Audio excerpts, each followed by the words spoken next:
Hi guys, welcome to the video. My name is Arfat and today I'll be telling you about revision, how to exactly revise. In my previous video I've talked about the revision strategy, but in this video I'll be telling you how to exactly revise when you're looking into the notes, how to approach the topics, how to find out which topics are high yield and are important and most likely to be repeated.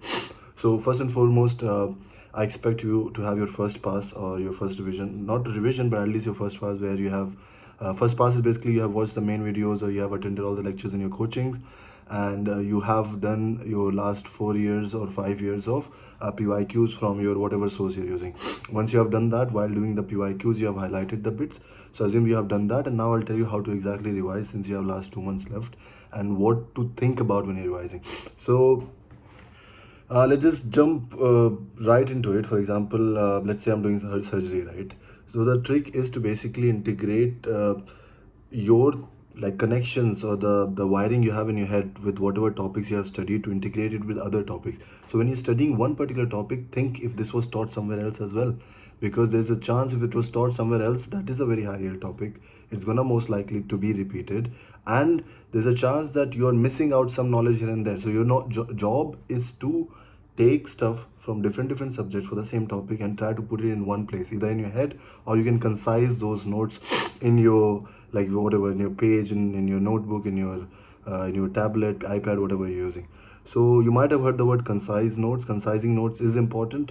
I personally have done it by revision book, but it was a mixture for me. For me, it was like also using the revision book, but also at the same time I was using the highlights of those and I was concising it in my head. So let's get started. For example, this is surgery. So I was a RISE student. These are notes of the surgery guy, Dr. Sandeep, basically. So let's say I'm studying for Hashimoto. Okay, I'll read about this. I'll figure out, okay, in the pathophysiology you mentioned about this is the antibody. Most likely question can be asked over here, the HLA as well. Then the clinical features, blah blah blah, by investigations I mentioned over here, and the management. Now I think whether this was taught somewhere else, most likely you'll realize that this was taught in medicine as well, because these are clinical subjects, they'll be correlated with each other. So let me see if I'm missing out on something else. I hope an endocrine was taught to me by Dr. Priyansh. I'll try to correlate the pathophysiology if it was similar, so it is gonna give me the another perspective to the same pathophysiology, and you will remember better because what he taught, one doctor and the other doctor, that are telling the same thing but in different ways. So eventually you'll have a mashup of thing which you understand better and you'll not forget, basically. So if you see in this notes, okay, it's very crystal clear, everything A to Z in one format is there, but if you see, it's not, the word Hurthal cells is not mentioned for Hashimoto thyroiditis in surgery notes. So this is something I will try to concise. So now, then plus another thing which extra bit is that when the drugs to be given, T4 basically levothyroxine is given, is empty its stomach every morning and don't eat anything for 20 minutes. I think I saw this question, that's why I've highlighted it. So I know now potentially what all questions can be asked over here, and I'll highlight this, I'll highlight this. In this one, for example, in medicine I've highlighted this. So when I go through these notes, when I like, let's say I get a question on Hashimoto, I will try to understand why I got it right or why I got it wrong, and then I'll go to the highlights of my notes in surgery real quick, go through it. Same thing with endocrine. So all Hashimoto is in one place in my head, basically.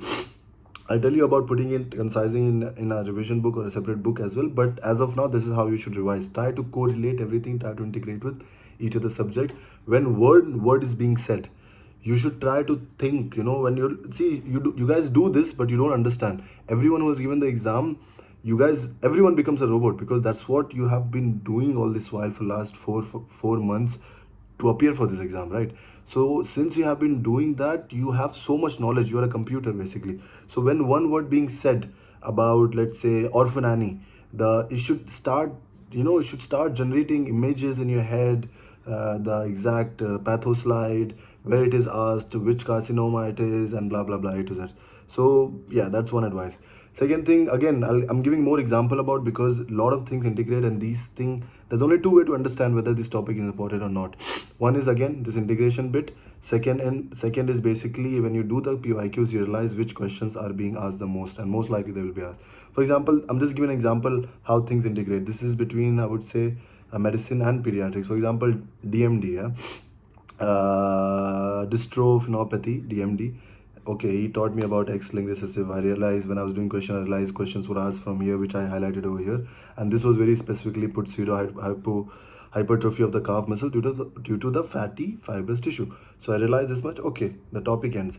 Then I realized, then when I was studying pediatrics, I got to know that even this is taught in pediatrics. So let me try to correlate the notes with pediatrics as well. Then I opened this. This was given by Dr. Sandeep, the pediatric teacher, who was my teacher. If you realize, it's almost the same thing. They're teaching the same thing. They're talking about the same Gower sign. They're talking about the pseudohypertrophy of the calf muscles. But at the same time, he has given some extra bits about screening, about the investigation of choice. If they ask what will be the answer, or about the which exons and whatnot. So basically, even though it was taught here, even though it was taught in what do you say, it was taught in medicine, but there's a high chance there are questions, since this is being taught here, you might be able to miss it.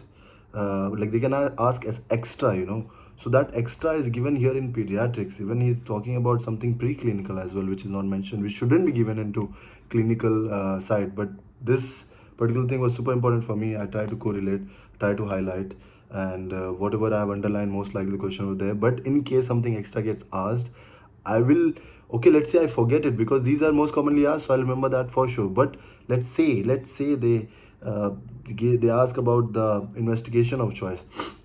Just because I try to concise it and put it in one place in my head, there's a chance you'll most likely to be able to guess it in your exam, in your GTs. Anyways, I'll give you more example. Okay, this one is for pediatrics. Okay, you know what, when I decided to make this video, I did not explore too much. I just opened bunch of tabs and I looked into the notes in, like, it got ready in 5 minutes. So the point is that there are so many topics which integrate with each other, and you have to make sure you try to concise them in your head, or try to concise them in a book, or within the same notes. I'll tell you about that. So anyways, let's talk about Edwards syndrome. Common question asked. All the trisomies and these congenital disorders, very high yield topics, will most likely be asked. I think most definitely will be asked. So it was taught in pediatrics. Perfect. These clinical features I highlighted, I know they are put in the question stem, or they are asked, or whatever. Like these things will definitely help me solve the questions. Okay, sorted. But then I think, where else this can be asked? Where was it? Was it taught somewhere else as well? I realized this was taught in patho. I'll go to the same thing. In patho, my patho teacher, Dr. Sarah, she taught the same thing, exact same thing, because we're talking about Edward. It can't be. There's new update not coming. This is not iOS. So pretty much the same thing. This Google image I put down from Google, they're talking about the same thing with different angle and on. But that one extra thing is this. Okay, I know it's an easy bit. If you know this is trisomy 13 or whatever, like, you'll figure out there are 3 chromosomes, so you can guess it, I mean, with common sense. But at the same time, if you can find these extra bit which are missing in your one subject notes, do not, like, it's well and good, try concising and putting it in one place, so when you go through the notes again, you just make sure everything is in one place. So, or if it's not in one place, try to open the other subject, try to do the whole topic like completely. So this technique, what I'm telling you, it's not a technique. In a way, it's just happening unconsciously, like in your unconscious mind, like automatically. And towards the end, like, I'm just saying that you should try to cover everything, and this will be a bit slow. So I would recommend this in the starting, like whenever you're starting revision. Okay, you're in your second revision, whatnot, or you have done subjects and you're doing more subjects, try to keep this in mind. And the more connections you create in your head, when I say one word, Edward, all these things should start generating. If you know a mnemonic, it should come in your head. If you know a picture, it should come in your head. All these extra things. So that's how you need to train your brain for revision. And you might have that FOMO, that, dude, I'm not able to remember things. So when I say a word, let's say I said Edward, if you can remember 30% of the thing, I would say, even, okay, 40% of the thing, it is good. That means you did not forget the other thing, because if you know this exam is an MCQ, they're not going to make you write everything. When you'll see in the question stem, our job is to, like, guess it right. Yeah, 25% chance, 4 options given, you're going to get it right. Even if you have no knowledge, there's a 25% easy probability which is there, you will be able to get it. If you have knowledge, it just goes higher. Basically, the probability goes higher. So don't feel that you don't know. If you can recall 40% of the thing, good. But when you see the question, automatically the remaining 60% will start coming. But make sure that the things which come back to you, that 60% while solving a question, you do them well. So next time it's gonna keep increasing. Basically, that's what I'm trying to say. Keep increasing in your head, in a way of percentage, in a way of notes inside your head. I don't know how to explain. I think I'm going too deep. Anyways, Now another so another thing, where else this question can be asked? Think about it. Pause the video. Think. If you have unpaused the video and got it right, this gets asked also in gynecology. Let me try to find. Oh, it's already open. Yeah, this one, by the screening, quadruple testing, and all that, you will be able to find out the congenital defect at, like, before the baby is born, and by basically this method you have to check for AFP, estradiol, beta hCG, and inhibin A. Okay, so this 18, trisomy 18 and 21 and neural tube defects are done by this. So if you want, you can take a screenshot. It can basically help you out. If it is 18, is everything will be down. I remember it's AEB, and down is AEB as a beta, basically AEB as a mnemonic, and remaining is inhibin A towards the end. So if everything is down for Down syndrome 18, so everything will be down. This can be down or normals, but I remember down. Maybe you down. So for 21, the AE is down, but BA, this is up. Neural tube defect for, why am I fumbling? I need to slow down. For neural, what's wrong with this thing? For neural tube defect, it's gonna be, everything will be normal except the AFP will be high. So same topic, it was integrated in pediatrics, it was integrated in pathology, and was also integrated in gynecology. I'm just giving an example to you. Now moving forward, let's say I'll give you another example actually. Now I'm talking about concising notes. So far I've been telling you to concise things in your head when you revise, make sure everything is in one place and go through it. But you can also do this. So for the first time when I studied leukemia, this is it. So I didn't want to study from my notes which was taught. I learned leukemia from Dirty Medicine in YouTube. Great channel for USMLE, not for FMGE. So I remember like this. So I put everything over here. All right. Now I know what's wrong with this pen, man. Now I know, like, how to solve questions, the basic questions which can come. And then when I do more and more question, I will realize I'll just basically add up things on this particular note which I have made. So this is in the starting of the thing. Then I solve more questions and I have added more things into it. Then I solve more questions and then I added more. So towards the end, my leukemia looked like this with extra things. I was having some shortcuts. If it's 20%, it can be LL or ML. What is the definition? If you see more yellow pen also you use, I put some stars, I put some Q, means question.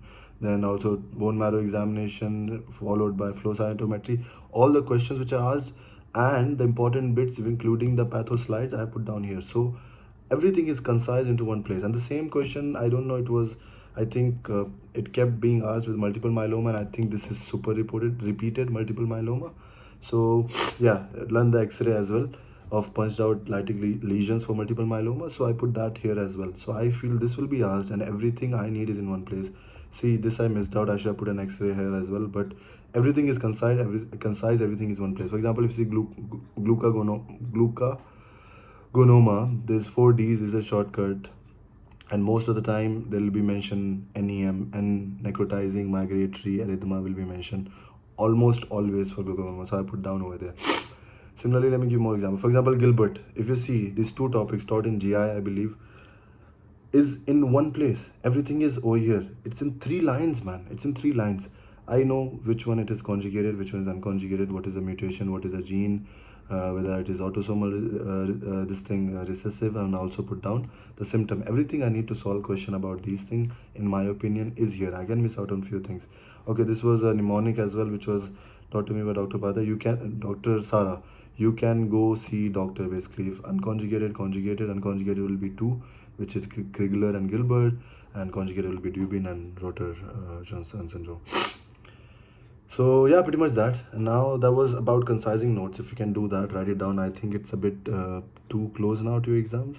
So if you get time, good. If you don't get time, try this next method I'm telling you. It's the same thing basically, but I'm telling you to look into the highlights basically rather than writing it in one place. All you can do is while solving, I'll just tell you now. So for example, now I open ENT. Okay, I'm in the ear section of the ENT, and I'm gonna start facial now. Now what I'll do is, it was taught here. What I'll do is I'll open my anatomy notes. I'll learn the route of facial nerve and the potential questions which are like being asked in facial nerve and the highlights of the facial nerve in anatomy. That gets done. I'll go through this blah blah blah blah blah blah blah blah blah. I'll move forward. Okay, Another pathology associated with that is Bell's palsy. Now in this one, if you see, what I have done is, even first of all, these are Dr. Rajiv Dhawan's notes, great teacher. He already puts down the highlights, like which is the question which was asked. So I'll make sure I know this and I go through this for sure.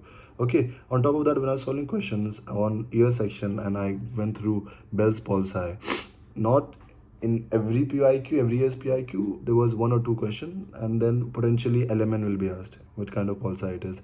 This picture is most likely given in the exam. Then I will know which side it is deviated. And then this sentence quite commonly, or it helps me remember ipsilateral loss of the upper and lower muscle of the face means on the same side. Now treatment, drug of choice, prednisolone. Now I highlighted this more because I think I saw this like 100 times, this option in the questions, or I got it wrong or something like that. So when I'll go through this Bell's palsy, now I know everything is here in this particular place. Okay, I will just go Bell's palsy, I'll give it 20 seconds. Okay, I'll be like Bell's palsy, element. I will think about the picture. I'll think about which side the mouth is deviated. I'll know that it is ipsilateral where the pulsi is there. If it is ipsilateral, this is drooping down. That means this side is normal. Then that means the mouth is deviated on the normal side.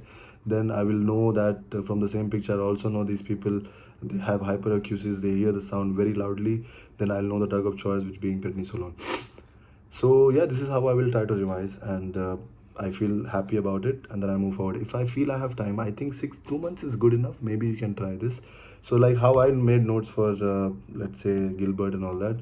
What you do is, okay, now you're doing this topic, you did the question of this, you understand the question, you understand the concept, you did the notes. Now what you can do is, if you want to concise it, write 2 lines. Okay, so for example, something like what I will do, I'll write facial nerve, I will write hyperacusis, I will write ipsilateral loss of blah blah blah. I'll write LMN, comma LMN. I will write comma prednisolone. So these are like, I'm not writing the whole sentences, but basically the highlights. So, and while I'm doing this, I am speaking it out loudly, I'm looking at it, and I'm also hearing myself while I do it, plus I write it. So this method, when you concise the notes, and this is for learning actually, not just revision. If you learn the topic like this, or try to revise it and try to concise it in one place, where you use all your senses, you try to hear, you try to see, you try to write it down and do everything, you will tend to remember more. So I don't know, it was a very weird thing. It just came to me and I thought I'll make a video about this, and I think it might help. I wanted to keep it short. I'm sorry it became 17-18 minutes, but yeah, any question, just ask me in Telegram group. You're going through something, you need help with something, if I can guide you with something. Since I'm no expert, but of course I've cleared the exam, so I can like help you out with things. So if you are lacking behind, you need motivation, you're feeling low, you want to talk about something, text me in my Telegram. I'll be very happy to talk with you. Yep, thank you for watching. Until next time.